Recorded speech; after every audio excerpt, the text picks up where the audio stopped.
internet es inestable, lo he de pagar en abonos, caray. Ok, les decía entonces, entre todas las cosas que contiene el líquido sinovial, una de sus funciones es muy parecida a los aceites multigrado que se utilizan en los autos hoy. Y les preguntaba que si alguien sabe cómo funciona un aceite multigrado.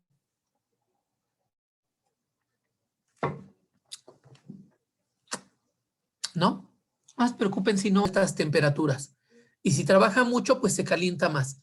Lo que le pasa al aceite es que las propiedades químicas que tiene hacen que si la temperatura es más alta, se vuelva más viscoso y pueda mantener la lubricación entre metal y metal. Y si la temperatura es más baja, el aceite se vuelve más líquido, menos viscoso, para que siga manteniendo su índice de lubricación.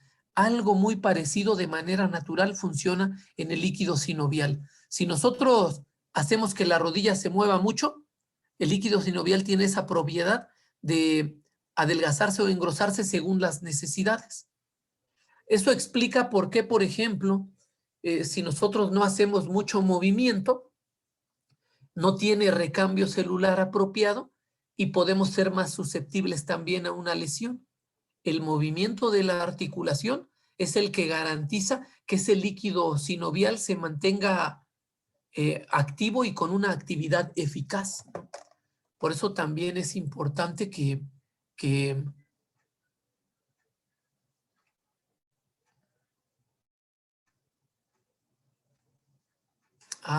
pregunta a Clarisa, dice, tengo una preguntita. ¿Cuál es la diferencia de que se inyecte ácido hialurónico en la articulación de la rodilla para la artritis a que si se inyecta un esteroide ejercen la misma función? No, definitivamente no. Miren, cuando se inyecta ácido hialurónico en la articulación, primero ya se sabe en todo caso que el líquido sinovial ha disminuido de manera significativa y al meterle ácido hialurónico lo que hacen es reemplazar y sustituir el ácido hialurónico que por sí sola está produciendo. Entonces, digamos como si le volvieran a meter aceite ahí en esa zona y evitan que se esté rozando el cartílago con el cartílago o el hueso con el hueso. Es de algún modo reponer el ácido hialurónico que la membrana ya no produce. Al contrario, ¿no? Los esteroides son, la función que tienen es antiinflamatoria. Entonces lo que hacen es disminuir, puede ser que ya haya roce entre hueso y hueso o entre cartílago y cartílago, y una vez que se produzca roce entre esas dos estructuras, lo que se desencadena es la cascada de la inflamación. Y la cascada de la inflamación ayuda porque va a desinflamar, pero su efecto es inespecífico, de tal suerte que incluso ataca sus propias células. Entonces, para evitar eso, pues, para evitar la cascada de la inflamación, se administran esteroides, ¿no? Dexametasona, betametasona, prednisolona, un chorro de antiinflamatorios de tipo esteroideo, pero su objetivo es disminuir la cascada de la inflamación. En cambio, el ácido hialurónico es reponer el líquido sinovial que la membrana por sí sola ya no está realizando. Las medidas, esas ya son, digamos, intervenciones, ¿no? Son intervencionistas. El condenado paciente baje de peso.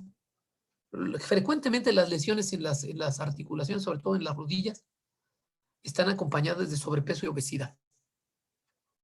Y ahí llega el paciente, ¿no? Con sus 120, 130 kilos, y dice, es que ya no aguanto estas rodillas. Entonces,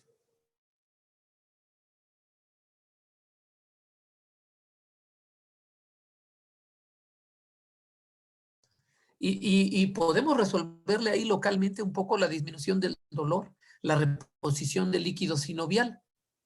Pero si el paciente sigue sin bajar de peso, pues solo que lo traigamos flotando, ¿no? Es virtualmente imposible, ¿no? Pero ahorita ayudo con lo de la duda. Muy bien, continuamos. Entonces ya hablamos un poco. ¿Le puedo hacer una pregunta ahí? Bueno, es que también Claro, he escuchado que luego ya cuando, bueno, los corticosteroides según se utilizaban como para desinflamar y poder hacer como, bueno, los futbolistas, el hacerle ya la prueba de qué es lo que tiene. Pero ya, por ejemplo, en algunos futbolistas que tenían como ligamentos cruzados, en el tratamiento les aplicaban hormona del crecimiento y otras cosas. Y, por ejemplo, eso de los ligamentos cruzados, bueno, yo lo había visto que eran como para 6 meses y hay futbolistas que les pusieron eso y salieron como en mes y medio ya estaban entrenando. ¿Ahí qué efecto tiene? No, pues, miren, fíjense, hablábamos de la composición histológica de los tejidos y sobre todo ustedes empiecen a partir de ahora a correlacionar irrigación sanguínea con capacidad de recuperación de un tejido. En la medida en que la irrigación sea rica, sea profusa, sea abundante, pues vamos a crearle condiciones para que un tejido se pueda reparar más rápidamente. Qué hace la irrigación sanguínea? Lleva nutrientes, lleva oxígeno, recoge desechos y recoge CO2. Las estructuras de ligamentos, de cartílagos y de huesos, pues no tienen una irrigación vascular apropiada. Y entonces se dice que su recuperación es más o menos prolongada o es de tipo insidioso, es lento. Mira desecharlo mejor. Entonces generalmente, por ejemplo, en los deportes de alto rendimiento, siempre hay un doctor acompañando. Y lo que hacen es inhibir con temperatura, con hielo, con colocación de hielo, la cascada de la inflamación. Además, agregan los fármacos inmediatamente y eso permite que la recuperación en algunas lesiones pueda ser más rápida.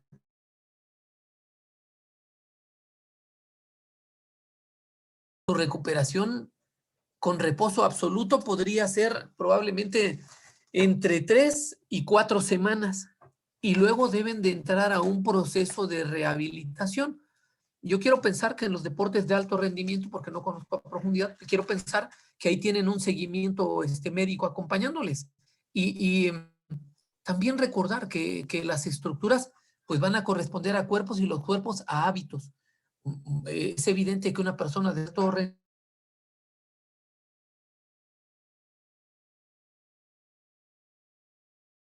física apropiada.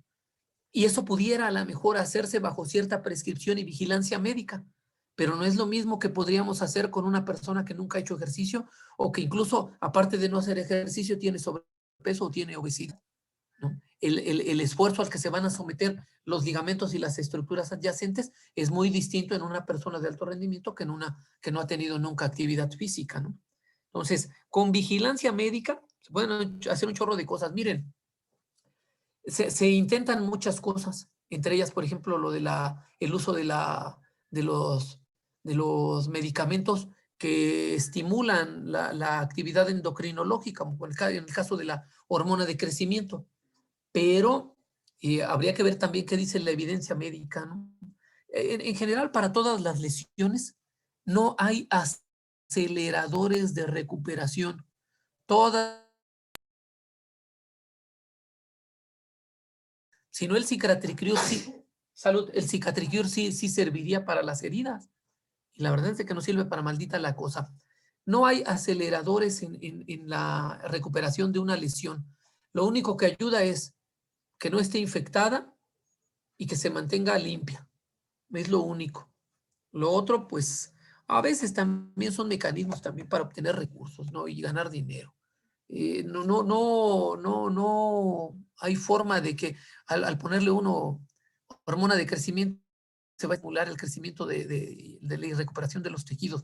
La hormona de crecimiento funciona de otro modo. Ya pronto, ahora que vean el, el, el módulo de endocrinología, nutrición y reproducción, les va a caer muy bien el 20. Hay sí muchas sustancias parecidas a la hormona de crecimiento, sobre todo las interleucinas, ¿no?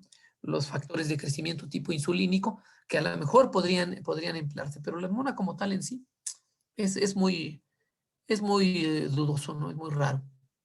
Y sí, en un periodo de recuperación muy corto, si la persona tiene vigilancia y acompañamiento médico y terapia o fisioterapia, bueno, se puede estar acelerando nada más la recuperación. Pero sin vigilancia y sin cuidados, pues es muy riesgoso, ¿no? Muy bien. ¿Alguien más? ¿Alguna otra duda o comentario? Ok. Estábamos entonces describiendo lo de la eh, membrana sinovial, la cápsula articular, la cavidad sinovial. Ahora vamos a hablar un poco de los ligamentos accesorios, de los discos interarticulares, que también los menciona en la target, y el labrum.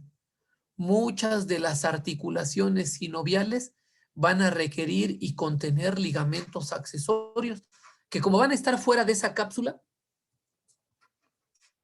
fuera de esta bolsita, ok, les voy a poner aquí,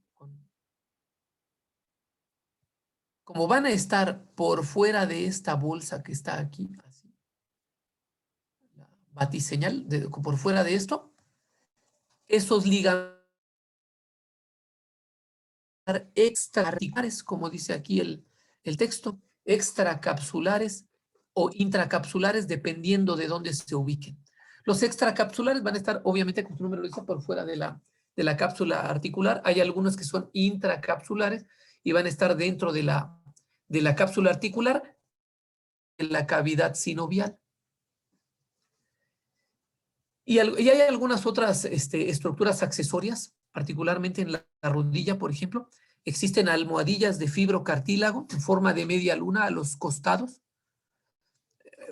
Cuando ustedes vieron, por ejemplo, el hueso fémur y el hueso tibia, sabían que había de un lado epicóndilos y del otro lado fosas condíleas, que es donde la rodilla se acomodaba y podía moverse. Bueno, alrededor de esas estructuras en los costados vamos a tener esas almohadillas de fibrocartílago en forma de media luna entre las superficies articulares de los huesos y esos se van a llamar discos articulares o meniscos, y también juegan un papel importante en el amortiguamiento, en la resistencia y en la movilidad. De tal suerte que cuando hay desviación de las posiciones, cuando hablábamos del término varo o del término valgo, y en lugar de tener una alineación más o menos anatómica, entonces las personas suelen tener los talones separados y las rodillas juntas, o al revés, los talones juntos y las rodillas separadas, lo que es el varo o el valgo. Esos discos articulares o meniscos sufren sobrecarga en exceso y pueden llegar a verse alterados, de tal suerte que más allá de la cápsula y de los ligamentos, también puede haber afección a nivel de esos discos articulares o meniscos, y todo eso tiene que ver con la postura anatómica y con el peso y el sobrepeso, ¿no? Es un valor ahí muy importante el que llevan esas estructuras. Vean ustedes, aquí estamos viendo un corte sagital y una vista lateral para estas estructuras. Tenemos, por un lado, la cápsula articular aquí, y por fuera de ella estas estructuras. Por ejemplo, estos se llaman meniscos laterales. Aquí estamos, como es un corte sagital, estamos viendo un pedazo de la media luna. Seguiría en este sentido, ¿no? Hay meniscos, almohadillas adiposas, tejido de grasa, hay meniscos laterales y hay ligamentos extracapsulares. Si hubiera aquí uno por dentro de esta estructura, se consideraría intracapsular. Están los cartílagos articulares. Si se fijan ustedes, entonces se vuelve una estructura relativamente compleja, ¿no? La articulación, sobre todo en articulaciones mayores o que reciben mucho impacto, como es la rodilla, ¿no? Pero tienen a su vez también estructuras anatómicas que les confieren ese grado de resistencia, particularmente las almohadillas de tipo de tejido adiposo, los cartílagos articulares, los meniscos, los labrums, la cápsula en sí misma, no el líquido sinovial. Y por si eso fuera poco, los ligamentos que le dan resistencia, ¿no? Aquí, por ejemplo, para la pura rótula, bueno, hay una bolsa, ¿no? Que está por alrededor entre la rótula y el fémur, bueno, hay estructura también de bolsa de bolsa sinovial que permite la articulación. Tienen diversas funciones los ligamentos, los discos articulares, los labrums. Por ejemplo, los meniscos, sus funciones no se conocen todas por completo, pero las principales están aquí. Amortiguan, permiten un mejor acomodo en la unión de las piezas adyacentes, en este caso el fémur y la tibia. hay un mejor encaje entre la superficie de los huesos de la articulación, dan una mejor adaptación, distribuyen mejor el peso y realizan también una participación importante en la distribución del líquido sinovial dentro de las estructuras articulares. Eso hacen los ligamentos accesorios y los discos, no las medias lunas, como los que aquí señalábamos, ¿no? De discos articulares o meniscos. Otras estructuras que también tienen, sobre todo en aquellas articulaciones que son muy móviles, por ejemplo, el rodete en articular de tipo labrum, en las enartrosis. Enartrosis es la unión de una superficie redondeada con una cavidad cóncava y, por ejemplo, es la unión del fémur con el acetábulo o del húmero con el hueso escapular. Entonces, allí hay enartrosis, ¿no? Y forman una especie de rodete articular, hay una especie de semicírculo en el que embonan, que está rodeado de tejido fibrocartilaginoso. ¿Para qué sirve esto? Bueno, ayuda a profundizar la cavidad articular y aumenta el área de contacto, porque si no, a lo mejor se tocarían un círculo con otro círculo mayor, nada más en un punto, y no habría una buena superficie de contacto. Esos labrums ayudan para que las articulaciones que son en forma de bola, pues puedan tener una mayor superficie de contacto y no sea nada más en un punto. Estas estructuras, los ligamentos, los meniscos, los labrums y en general la articulación completa, los nervios que las van a inervar son los nervios que inervan a los mismos músculos esqueléticos que mueven esa articulación. Las terminaciones nerviosas son las que van a recoger los estímulos del dolor, sobre todo cuando hay algún golpe, algún traumatismo o cuando hay algún desgaste por el peso excesivo o por el trabajo mecánico también excesivo. Esas terminaciones nerviosas recogen los estímulos principalmente de dolor y pues disparan las señales de alarma, ¿no? Otras terminales nerviosas van a responder al grado de movimiento o de estiramiento de la articulación. Por ejemplo, los reflejos en los arcos tendinosos para la exploración neurológica, ¿no? Si bien muchos de los componentes, dice el Tórtora, muchos de los componentes de las articulaciones son libres de vascularización, las arterias adyacentes van a enviar numerosas ramas que van a penetrar ligamentos y cápsula articular para proporcionar parte del oxígeno y de los nutrientes. Ya sabemos, en el interior de la cápsula articular o de la membrana sinovial, pues va a ser el líquido sinovial. Pero hay otras estructuras que también aportan irrigación. Y las venas, como siempre, ¿no? El retorno venoso recogiendo el CO2 y los desechos a nivel celular. Finalmente, hay algunas otras articulaciones que lo que llevan es una bolsa sinovial. Por eso el término de bursitis lo van a empezar a manejar en este módulo y lo van a complementar allá cuando vean integrativo y reumatología. Esas bolsas sinoviales son estructuras en forma de saco, por de ahí les viene el nombre de bolsa, que van a estar ubicados en lugares estratégicos para aliviar rozamiento entre articulaciones, por ejemplo, hombro o por ejemplo, rodilla. No forman parte directamente de la articulación sinovial, pero sí contienen una cantidad pequeña de líquido sinovial que ayuda, sobre todo en estructuras de mucha movilidad. La rodilla, el hombro, el codo van a tener sus bolsas sinoviales. Se pueden localizar normalmente estas bolsas entre piel y huesos o entre tendones y huesos o entre músculos y huesos o incluso entre los ligamentos y los huesos. Esas bolsas son unas especies como de vainas que van a asegurar que el paso del ligamento no genere roces, no irrite las estructuras adyacentes y no provoque inflamación. Igual entre hueso y hueso. Por último, de las estructuras que participan en las articulaciones y en los movimientos, las vainas tendinosas, que van a ser, digamos, como las envolturas propias de los tendones y lo que hacen es reducir el rozamiento. Hay vainas tendinosas prácticamente al final de muchas estructuras óseas y musculosas. Por ejemplo, unas muy importantes van a estar en las manos, ¿no? O en la región de la muñeca. El túnel del carpo, por ejemplo, es un sitio en el que van a pasar un buen número de vainas tendinosas, que son las que aseguran los movimientos de flexión y extensión en la mano. Unas por el frente, otras por la parte de atrás, pero aquí confluyen un buen número, todos los que son los tendones flexores de la región palmar.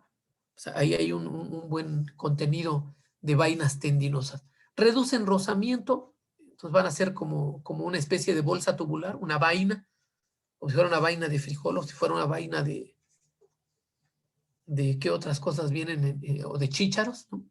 Es una especie de bolsa que acompaña al tendón, frecuentemente cuando son largos, ¿no? La capa interna de esas vainas tienen una capa visceral y una capa parietal. Esa se adhiere a la superficie del tendón, y la capa externa, que es la capa parietal, se une al hueso, ¿no? Y entonces en medio de eso se deslizan los tendones, ¿no? Y hay ahí una delgadísima película de líquido sinovial que ya sabemos las funciones que tiene, ¿no? Lubrica, nutre, ¿no? ¿En dónde se van a localizar esos tendones, esas vainas? Dice, se localizan en todos los sitios donde los tendones atraviesan cavidades sinoviales.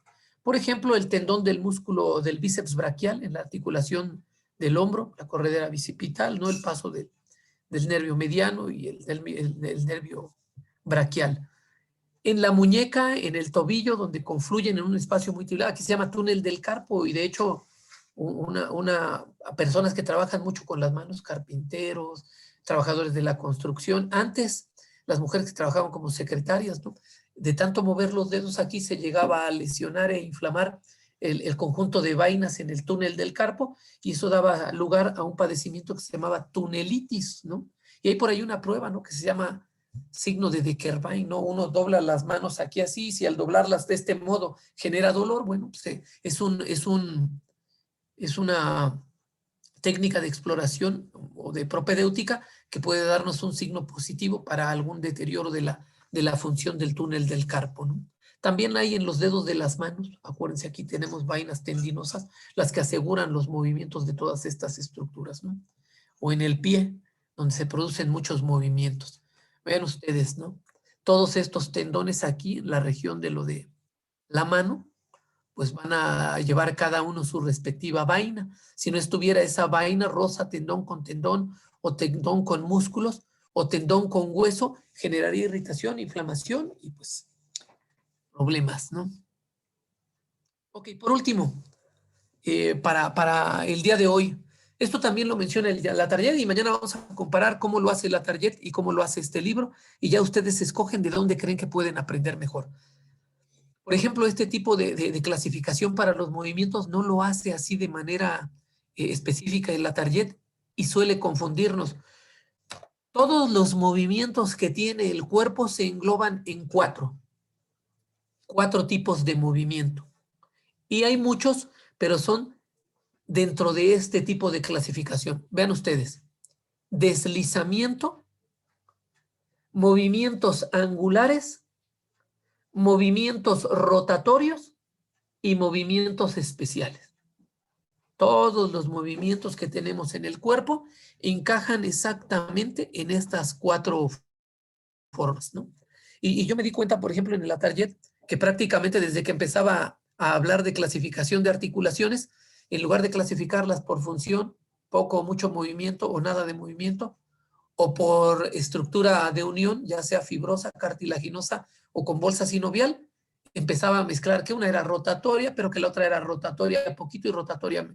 O sea, ya lo vamos a ver y lo van a comparar. A mí me gusta esta parte en ese sentido porque permite verlo de manera muy esquemática. Entonces, vamos a eso.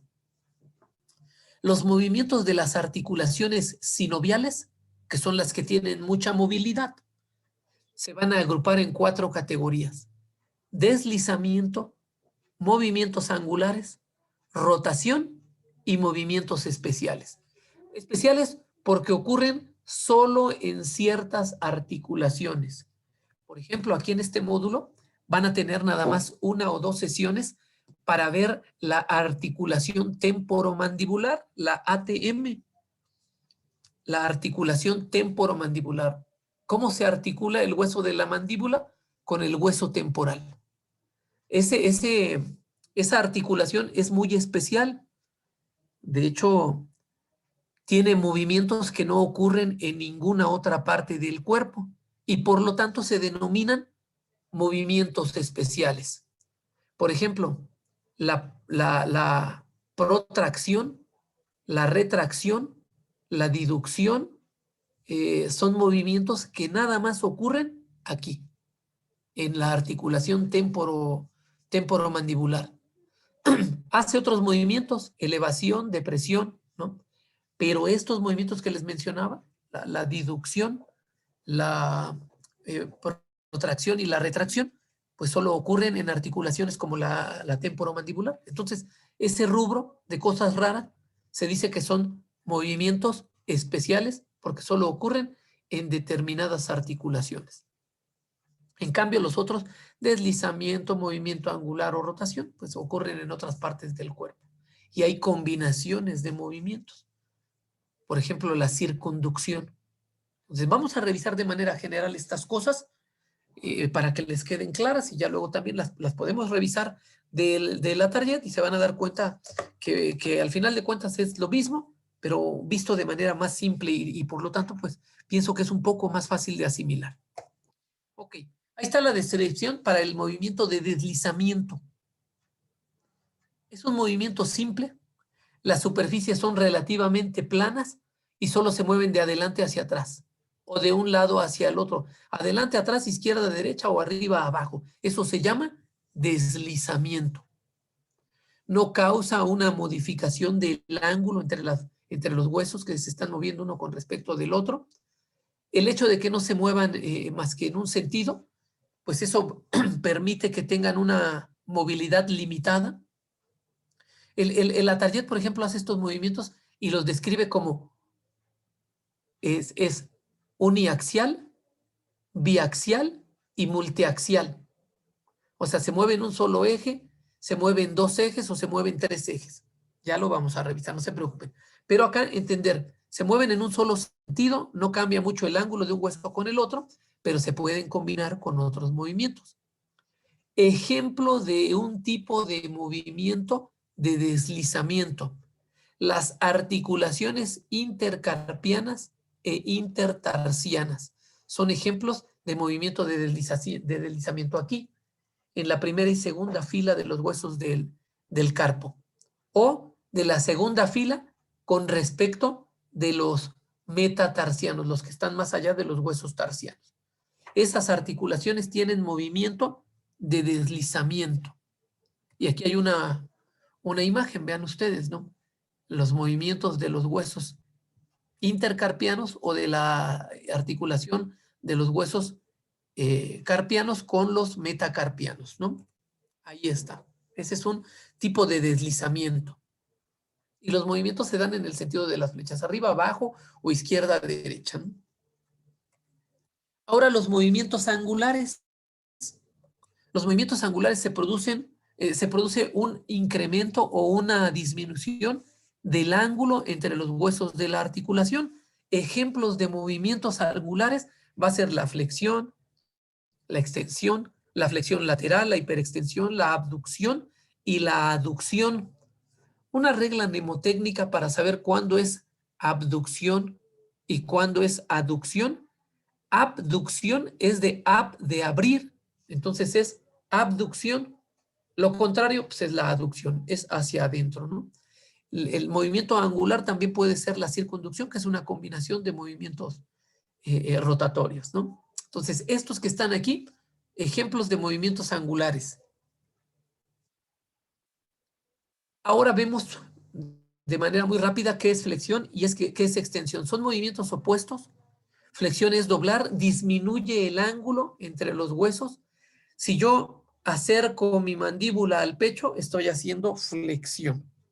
Si yo alejo la mandíbula del pecho, estoy haciendo extensión. Pero si aviento hasta atrás la cabeza, eso se llama hiperextensión, ¿sí?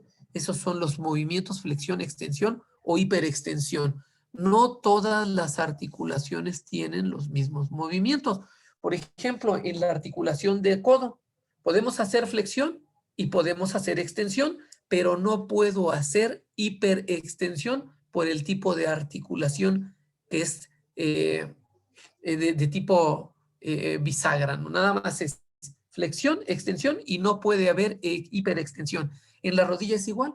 Podemos flexionar acercando el talón hacia la nalga y podemos hacer extensión acomodándolo en la posición recta, pero no podemos hacer hiperextensión porque el tipo de articulación no lo permite. Entonces, ya vimos flexión y extensión.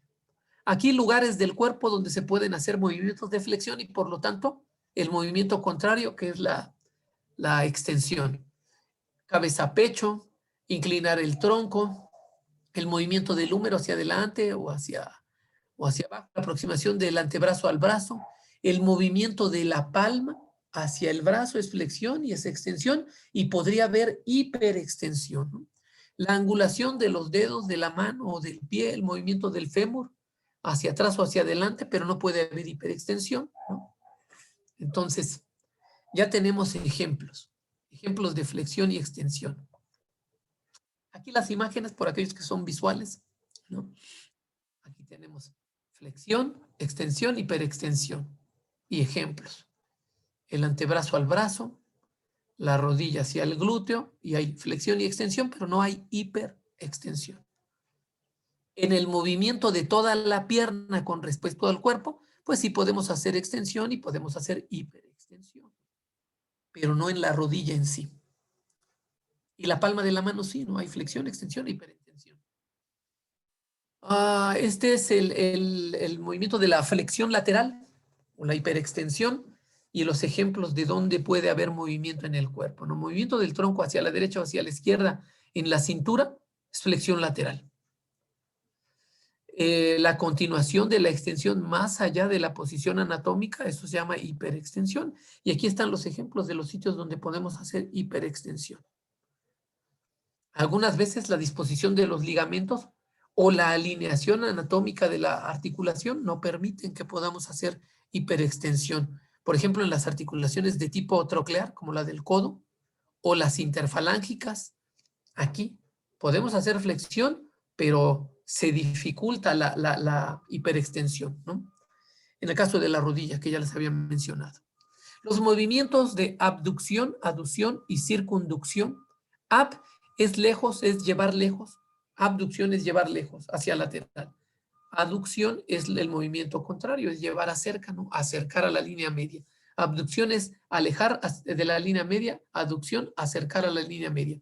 Y luego viene el movimiento de circunducción, que es el movimiento circular del extremo distal de la parte del cuerpo. No es un movimiento aislado, sino una suma de varios movimientos. Flexión, aducción, extensión, aducción y rotación, o en el orden contrario. Y se puede hacer un movimiento circulatorio. Puedo hacer circunducción con el brazo, podría hacerlo con la pierna o podría hacerlo con toda la mitad del cuerpo. Cuando me inclino, por ejemplo, hacia alrededor de mi cuerpo, estoy haciendo movimiento de circunducción, ¿no? Y ahí vienen los ejemplos en donde sí se puede, ¿no? Las imágenes de los movimientos, aquí están los movimientos laterales. Flexión lateral acá de este lado. Aquí está el movimiento de abducción, aducción, incluso a nivel de la muñeca, o con el brazo, o con el pie. Podemos hacer abducción y aducción, acercar o alejar de la línea media. Se nos acaba el tiempo, chicos, ya estamos sobre el tiempo, son las 10:57. Si gustan, vamos a dejarle aquí. Continuamos este tema que es muy amplio, pero es muy interesante. Y mañana terminamos y comparamos con la target, cómo lo